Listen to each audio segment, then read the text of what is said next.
पहला प्रश्न है, भाषा की कक्षा में समाचार पत्र पत्रिकाओं का उपयोग यह सुनिश्चित करता है कि शिक्षण सामग्री का उपयोग हो रहा है, बच्चों की भाषा पर समाचार पत्र पत्रिकाओं का प्रभाव पड़े, बच्चों को मुख्य शीर्षक याद है, बच्चे प्रमाणित लेख समाचार आदि पर अपनी प्रतिक्रिया देने की क्षमता रखते हो। तो यहाँ पे हमारा आंसर ऑप्शन ए हो जाएगा, शिक्षण सामग्री का उपयोग हो रहा है। प्राइमरी कक्षा में पठन शिक्षण का उद्देश्य इनमें से क्या नहीं है?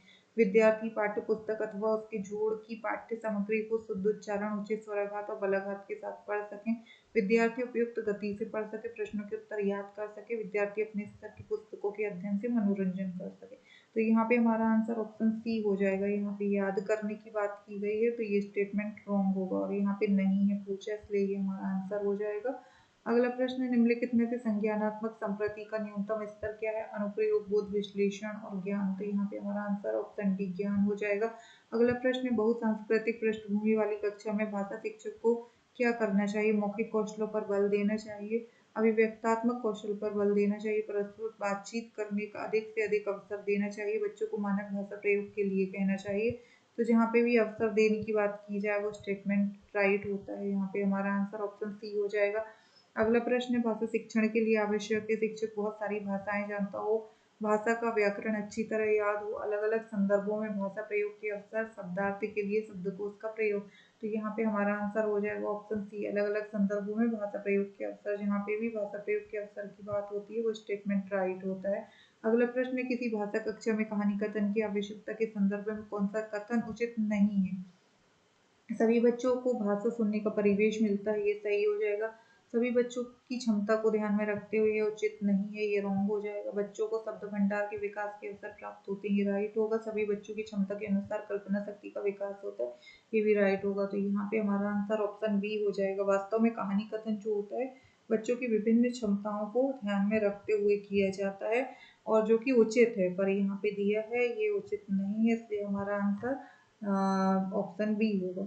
अगला प्रश्न है, वाइगोत्स्की के अनुसार सीखने को डैश से पृथक नहीं किया जा सकता, उसके सामाजिक संदर्भ से, पुनर्बलन से, व्यवहार में मापने योग्य परिवर्तन से, अवबोधन प्रक्रियाओं से। तो यहाँ पे हमारा आंसर ऑप्शन ही हो जाएगा, उसके सामाजिक संदर्भ से। अगला प्रश्न है, भाषा शिक्षण के संदर्भ में कौन सा कथन सही नहीं है? भाषा अर्जन और भाषा अधिगम में अंतर होता है, भाषा शिक्षण में केवल भाषाई शुद्धता पर अधिक रहता है, भाषा सीखने में अन्य विषयों का अध्ययन अध्यापन आवश्यक है और समृद्ध भाषा परिवेश भाषा अर्जित करने में सहायक होते हैं। तो यहाँ पे हमारा आंसर ऑप्शन बी हो जाएगा। यहाँ पे केवल शब्द का प्रयोग किया गया है जिससे स्टेटमेंट रॉन्ग हो जाएगा और ये हमारा आंसर होगा। अगला प्रश्न है, सतत और व्यापक मूल्यांकन में व्यापक शब्द का अभिप्राय है संज्ञानात्मक, सहसंज्ञानात्मक, केवल संज्ञानात्मक, केवल सहसंज्ञानात्मक, ना तो संज्ञानात्मक और न ही सहसंज्ञानात्मक। तो हमारा आंसर ऑप्शन ए होगा, संज्ञानात्मक। सहसंज्ञानात्मक कहानी, कविता, गीतों और नाटकों के माध्यम से बच्चे केवल मूल्यों का अर्जन करते, अपनी सांस्कृतिक धरोहर से जोड़ते हैं, केवल अपनी तर्क शक्ति का विकास करते हैं, केवल मनोरंजन प्राप्त करते हैं। तो यहाँ पे हमारा आंसर ऑप्शन बी होगा, अपनी सांस्कृतिक धरोहर से जोड़ते हैं। फर्स्ट थर्ड और फोर्थ स्टेटमेंट में केवल शब्द का प्रयोग किया गया है जो कि गलत होता है। तो यहाँ पे हमारा आंसर ऑप्शन बी हो जाएगा। अगला प्रश्न है, भाषा सीखने के लिए कौन सा साधन सबसे उपयुक्त माना जाता है? बोलना, पढ़ना, सुनना, अनुकरण करना। तो यहाँ पे हमारा आंसर ऑप्शन डी हो जाएगा, अनुकरण करना। हमारे अनुभवों को आकार देने में भाषा की महत्वपूर्ण भूमिका होती है। इसका शैक्षिक निहितार्थ यह है कि कक्षा में बच्चों को विविध संदर्भों में अनुभव करने में, विभिन्न अनुभवों में स्वयं को जोड़ने के अवसर न दिया जाए, ये रॉन्ग हो जाएगा। बच्चों के अनुभव के बारे में कोई बात ना की जाए, ये भी रॉन्ग होगा। डायरी लेखन के बारे में बात की जाए, रॉन्ग होगा। बच्चों को विविध संदर्भों में अनुभव करने में, विभिन्न अनुभवों में स्वयं को जोड़ने के अवसर दिए जाए, यहाँ पे अवसर देने की बात की गई है, तो ये स्टेटमेंट हमारा राइट हो जाएगा, ऑप्शन बी हमारा आंसर होगा। अगला प्रश्न है, संगीता 8वीं कक्षा में हिंदी भाषा पढ़ाती है, कविता भाव के बारे में बातचीत करते समय आप उन्हें किस प्रति सचेत रहने की सलाह देंगी? कविता का एक निश्चित भाव अर्थ नहीं हो सकता, व्याकरण पर विशेष जोर दिया जाए, कविता का कोई निश्चित भाव नहीं होता, कविता की भाषा पर विशेष बल दिया जाए। इसमें ये तीनों स्टेटमेंट रॉन्ग हो जाएंगे, यहाँ पे हमारा आंसर होगा ऑप्शन ए। अगला प्रश्न है, पत्र पत्रिकाएं भाषा सीखने में बड़ों के पढ़ने की वस्तु है, साधक है, बाधक है, त्रुटियों को बढ़ावा देती है। तो यहाँ पे हमारा आंसर होगा साधक है, ऑप्शन बी। भाषा की पाठ्य पुस्तकें अभ्यास परक होनी चाहिए, साधन है, साध्य है, भाषा सीखने का एकमात्र संसाधन है। तो यहाँ पे हमारा आंसर हो जाएगा ऑप्शन बी, साधन है। अगला प्रश्न है, यहाँ पे एक गद्यांश दिया है और प्रश्न पूछा गया, निम्नलिखित में से उपयुक्त गद्यांश के लिए उचित शीर्षक का चयन कीजिए। श्रेय एवं प्रेय, स्वभावता, असमंजस, भौतिकवाद, आत्मवाद। यहाँ पे ये जो गद्यांश दिया है, यहाँ पे ये दिया गया है प्रेय और श्रेय में से हमें श्रेय को चुनना है। तो यहाँ पे हमारा आंसर ये हो जाएगा श्रेय और प्रेय, ये हमारा उचित शीर्षक हो जाएगा। अगला प्रश्न है, उपयुक्त गद्यांश के अनुसार हमारे पैर लड़खड़ाते हैं क्योंकि हम लक्ष्यहीन, दिशाहीन, अहिंसावादी, लक्ष्यहीन और दिशाहीन। तो यहाँ पे पैराग्राफ में ये जो गद्यांश है यहाँ पे दिया गया है, हम ये निश्चय नहीं कर पाए हैं कि हम किस ओर चलेंगे और हमारा ध्येय क्या है। किस ओर चलेंगे मतलब ये दिशाहीन है और हमारा ध्येय क्या है, तो लक्ष्यहीन है। तो यहाँ पे हमारा आंसर हो जाएगा ऑप्शन डी, लक्ष्यहीन और दिशाहीन। अगला प्रश्न है,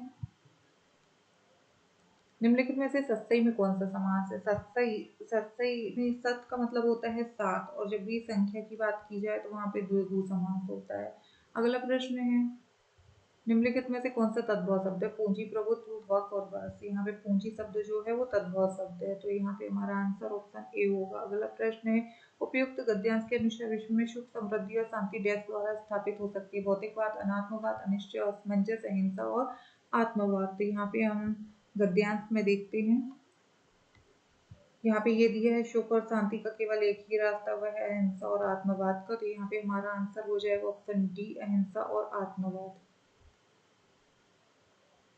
अगला प्रश्न है, उपयुक्त गद्यांश के अनुसार भौतिकवाद से अभिप्राय सिद्धांत से है जिसमें डैश प्राधान्य रहता है? सांसारिक सुख साधनों का, मनुष्य की अपनी दुर्बलता का, सांसारिक आत्मशक्ति का और प्राचीन सिद्धांतों का। तो यहाँ पे हमारा आंसर ऑप्शन ए हो जाएगा, सांसारिक सुख साधनों का। अगला प्रश्न है, उपयुक्त गद्यांश के अनुसार अहिंसा एवं सत्य के मार्ग में सबसे बड़ी बाधा निम्नलिखित में से कौन सी है? मनुष्य की अपनी दुर्बलता, हिंसा, अहिंसा, भौतिकवाद, गांधीवाद, युद्ध और शांति। तो यहाँ पे ये दिया गया है,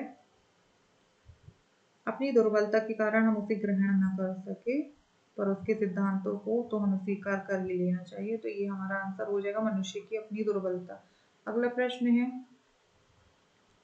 निम्नलिखित में से श्रम साध्य का क्या अर्थ है? साधुओं को दिया जाने वाला ज्ञान जो सहज में या बिना परिश्रम के ना सध सके। तो यहाँ पे हमारा आंसर ऑप्शन बी हो जाएगा। अगला प्रश्न है, काव्यांश को पढ़कर पूछे गए प्रश्नों के सबसे उचित उत्तर वाले विकल्प का चयन करें। यहाँ पे एक कविता दी गई है, इसको रीड करते हैं। जब भी भूख से लड़ने कोई खड़ा हो जाता है, सुंदर दिखने लगता है, झटपटा तबाश, फन उठाए, साफ दो पैरों पे खड़ी, कांटों से नन्ही पत्तियां खाती बकरी, दबे पाँव झाड़ियों में चलता चीता, डाल पर उल्टा लटक फल कुतरता तोता, या इन सब की जगह आदमी होता तब भी भूख से लड़ने कोई खड़ा हो जाता, सुंदर दिखने लगता है। उपयुक्त कविता से ये क्या प्रेरणा मिलती है? भूख शांत करने के लिए संघर्ष करने की प्रेरणा, भूख शांत करने के लिए चोरी करने की प्रेरणा, मनुष्य को कभी भूखा नहीं रहना चाहिए, चाहे कुछ भी करना पड़े, अत्यधिक समय तक भूख बर्दाश्त करना। तो यहाँ पे हमारा आंसर ऑप्शन ए हो जाएगा। अगला प्रश्न है,